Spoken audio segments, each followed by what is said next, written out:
అసలు శివభక్తులని చెప్పుకునే అర్హత నీకుందా? గుడికి వెళతావు, భైరవా అని కుక్క విగ్రహం కాళ్లే పట్టుకుంటావు. కానీ నీ గుమ్మం ముందుకొచ్చిన కుక్కను మాత్రం తరిమి తరిమి కొడతావు. పట్టెడు అన్నం పెడితే నీ ఆస్తికి ఏదో కన్నం పడ్డట్టు ఫీల్ అయిపోతావు.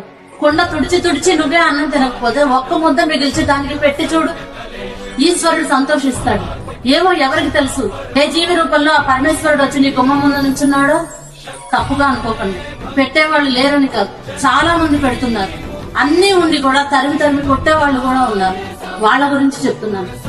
అసలు శివభక్తులని చెప్పుకునే అర్హత నీకుందా? గుడికి వెళతావు, భైరవా అని కుక్క విగ్రహం కాళ్లే పట్టుకుంటావు. కానీ నీ గుమ్మం ముందుకొచ్చిన కుక్కను మాత్రం తరిమి తరిమి కొడతావు. పట్టెడు అన్నం పెడితే నీ ఆస్తికి ఏదో కన్నం పడ్డట్టు ఫీల్ అయిపోతావు. కుండ తుడిచి తుడిచి నువ్వే అన్నం తినకపోతే ఒక్క ముద్ద మిగిల్చి దానికి పెట్టి చూడు, ఈశ్వరుడు సంతోషిస్తాడు.